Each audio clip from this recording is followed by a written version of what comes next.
Welcome back. It's time for a Midweek Mini, and Merry Christmas to everyone out there. It is Christmas Eve if you are listening to this as it comes out. So we hope that you have had a wonderful holiday season, and we'd like to tell you about a new sponsor for the podcast. Woo! How exciting. This Midweek Mini is brought to you by our friends at Flipside Luggage. They were kind enough to send Joanna and I both their carry-on suitcase, which is award-winning. It is incredible. We're going to be sharing more about it in the future. It has this cool compartment where it separates your dirty laundry from your clean clothes. It's so cool. It's luxurious, guys. This is a luxury carry-on. You're going to hear more about it. Flipside, thank you for sponsoring this podcast. And guys, we're going to have a very Christmassy episode. Yes, we are, because you just went on the most lovely little Christmas. I was going to call it a vacation. It's not quite a vacation, just a really quick up and back to New York with your youngest for a Christmas-themed extravaganza. It looked like you had the most amazing time. So let's start with how you got there. You took the Amtrak. Give everybody the tips that they need to know for booking an Amtrak. Yeah, if you live anywhere in the Northeast corridor of the United States, whether you're down in Virginia, D.C. area, all the way up to Boston, the Amtrak train is a great way to get up to Philly, up to New York City, up to Boston, all up and down that corridor, down to D.C. for a visit. An Amtrak train I love because kids 12 and under are half price. And if you book your trip far enough out, you can actually get tickets for a steal. They are more expensive closer up. So if you're looking to go somewhere in the next couple weeks, it's going to be really pricey. But if you can book like 6 weeks or more in advance, couple months out, then, I mean, I get tickets up to New York City for like $20 each way, $10 each way for the kids. Yeah, I mean, I've gone to Chicago, which is about 5 hours on the train for about $25. And I want to remind everybody, I gave you this little tidbit back when I came back from London, but you can sometimes have the option to bid to upgrade to business class, which I did at the very last second on the Amtrak train coming home from Chicago after we got back from London. And I think don't quote me, but I think I paid $10 extra per person to upgrade us to business class. I bid it and it accepted. So you'll get an email, sometimes, not always, saying, hey, there's spots left. Would you like to bid for one of them? And if you jump on it and put in a reasonable amount of money, it could upgrade you to a very comfortable compartment, and you get lounge access in the train station beforehand. Yes, I also got that email. Unfortunately for me, it was like the lowest you could bid was $49, I think, a person, which did not end up being worth it for me, especially because I was going with a preschooler who I think would have been too loud for the business class folks. So we just, stuck to the regular cars and it was fine. I love train travel. It's so easy. It's so much less stressful than driving on the highway, especially going to New York City where traffic is insane. Parking is expensive. So I love taking the train. Super easy. Highly recommend. Amtrak is all over the United States. Wherever you live, Amtrak could be a fun option to consider. It's something I think a lot of people don't consider, but you should. You absolutely should. Train travel is amazing. Okay, so while you were there, you went to see a very fun show, and the way that you purchased it is also fun. People will remember back to last week, our Midweek Mini. We talked about the City Strata Elite and the Triple Dip, and this wasn't necessarily part of a triple dip for you, but it was a way to use that splurge credit. We did. We got our Radio City Rockettes tickets. This is their 100th anniversary. This Christmas season has been their 100th anniversary. I love it. The very first time I ever went to New York City, I was in, I think, 8th grade, and we saw the Radio City Rockettes. I remember it so clearly. I absolutely loved it. It was one of those moments of my childhood that I remember so vividly. loving. And so I have taken each one of my kids at various times. So I took my son when he was little. I took my daughter, my middle child, when she was maybe 2 or 3. And then my daughter now just turned 4. So I took her. One tip that I will have, if you have a small child, I always look for tickets. I could have bought tickets down in the floor, on the lowest level, any of the mezzanines. There were seats all over, but I wanted the very front row of one of the mezzanines. That was exactly what I wanted because she's a preschooler. And even though the seats, there's not really a bad seat in the house. I have sat many places in Radio City Music Hall. You can see from everywhere. You can also go on those websites called like A View from My Seat to get a little picture of what it's going to look like. Those kind of sites are very helpful. But I love that she didn't have anybody in front of her. I didn't have to worry that she was messing with the people out, the seat in front of her, kicking it, touching it. She was very wiggly. At one point, she was laying on the ground briefly. She absolutely, the look in her eyes, the wonder, the awe. I have seen this show at least 4 or 5 times now. This was the best one by far.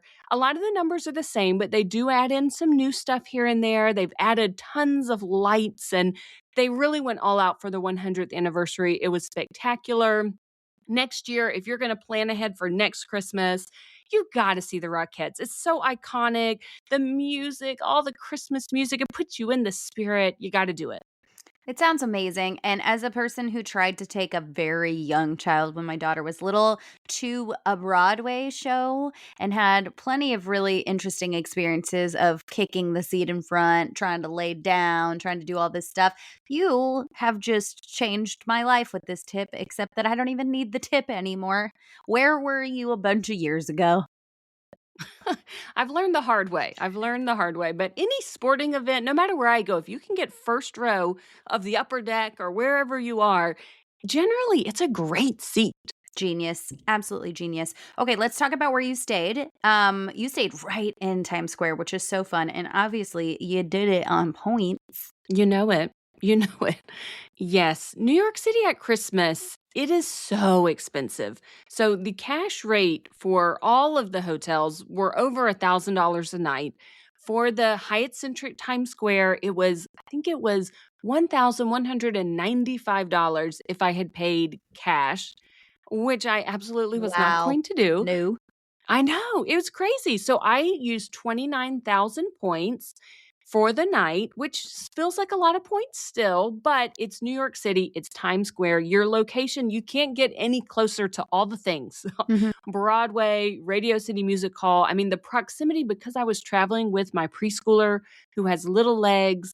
I did have a stroller with me, but I didn't want to take it to Radio City Music Hall. So I left it at the hotel. She was able to walk there, so it's not far. There was a Chick-fil-A on the way, so we stopped and got a little food and then went to the show. So I loved the location of the Hyatt Centric. I don't always go to Times Square because I go to New York pretty regularly. But if it's your first time to New York City and you Mhm. really want to be in the mix of it all, I think it's a great location because it's on a little side street. A lot of hotels in New York City, you could say, are loud. I didn't have any trouble sleeping. I had on a little sound machine. We were on the 40th floor.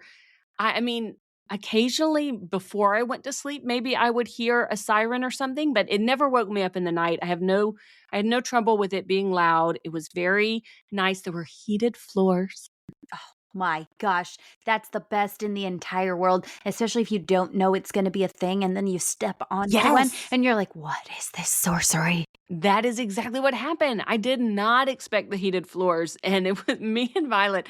It's so funny. My daughter's name is Violet. She was just telling my husband her favorite part of New York City was the heated floors. I think she just heard me say that. But it was a very nice touch. So the Hyatt Centric, people have been messaging me since I posted it on Instagram, do you recommend it over the Thompson Central Park or over this or that hotel? All of these Hyatt properties are great. They all have their charms.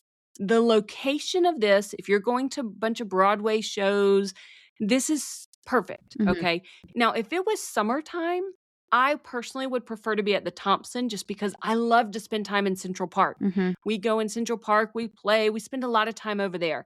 So I would maybe choose the Thompson if that's what you are going for. It depends on, the vibe you're looking for. Mhm.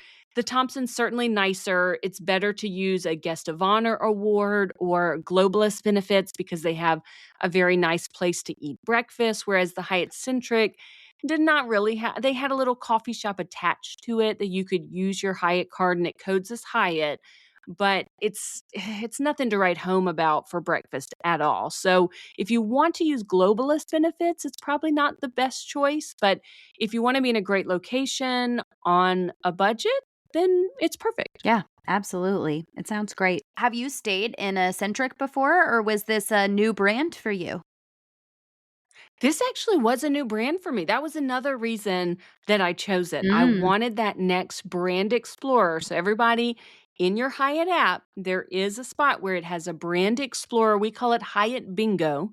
When you stay in 5 different types of Hyatts, you get a free night. So, I had never stayed in a Hyatt Centric before. So, that was really fun. I love that in New York City, honestly, you could get a whole round or two of Hyatt Bingo if you're just willing to hop around from one location to the next because there's so many different brands right there in Manhattan. So it was fun to tick off another brand in the Hyatt Bingo for me. This whole conversation has reminded me I actually have a free night from Hyatt Bingo, and these do expire, guys, so don't forget about them. Mine expires at the end of July next year, so I do need to figure out a way that I'm going to use these. These are good for any category 1 through 4. Obviously, most of us try to find a great category 4 that we can use these at, so I'm going to be having my eyes out for where this is going to be used. I will also put it in your ear, everybody, that these are a great thing to trade for guest of honor awards. A lot of times, people who are globalists have some guest of honor awards, and in the Facebook groups, you can give away your guest of honor award. You can give away club access awards, suite upgrade awards. Hyatt allows you to gift them to other people, and sometimes online, people make trades, and free night certificates tend to be a hot item. So if you have that, it might be a good way to trade for a guest of honor award or two. Or two. It's very, very interesting. Good to think about. Okay, let's talk about your adorable meal, which was New York City pizza in bed. It was fun. We had a little pizza party. I was there with the preschooler. We were tired. So we woke up crazy early to get on the train. I ended up having, we were supposed to go the night before. I had a meeting I couldn't cancel. So I put us on the 5:30 a.m. train, which meant we needed to wake up, get out the door at like 4:15, Oh my 4:30, gosh. hop on the train. So we were wanting to go to bed kind of early. So we were thinking, we're not going out to a restaurant. I have a preschooler with me. We're not doing that. We're just going to get something cheap and easy.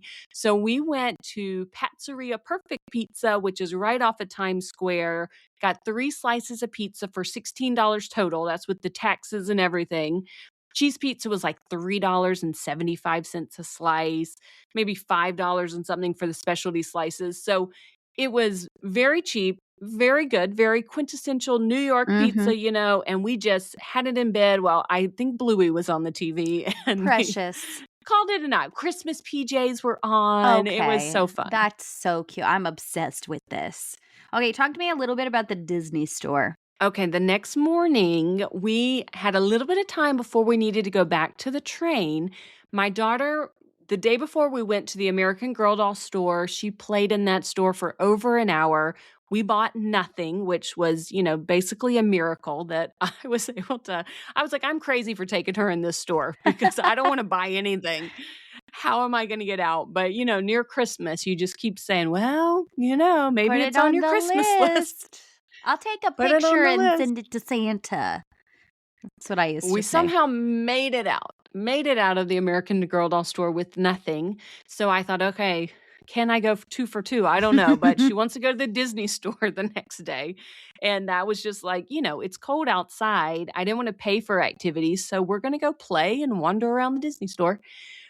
Because she was a preschooler who wakes up early and I'm an early bird, Turns out Times Square doesn't. The city that never sleeps actually does sleep.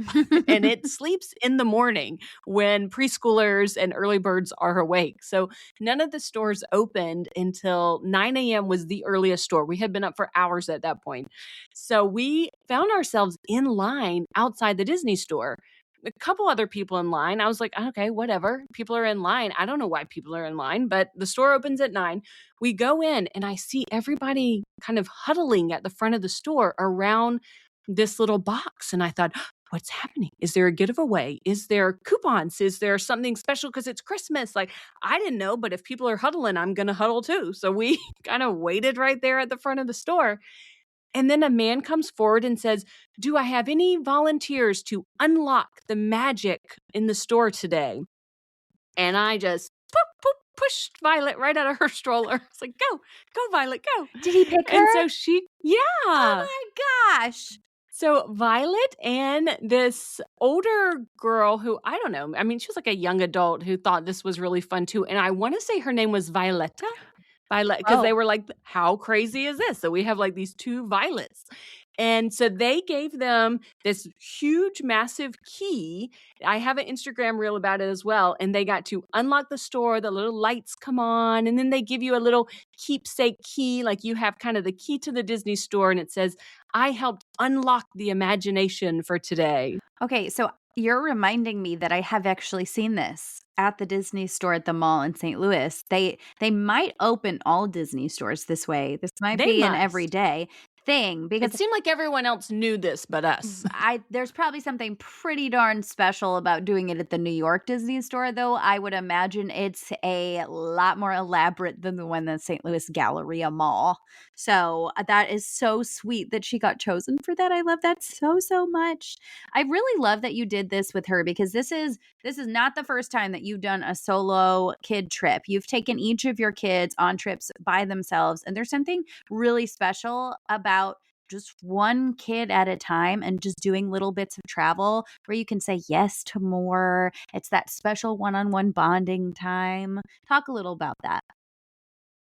It's so true. I mean, even at night, after we had our pizza, we wanted a little something else. So we went to get ice cream.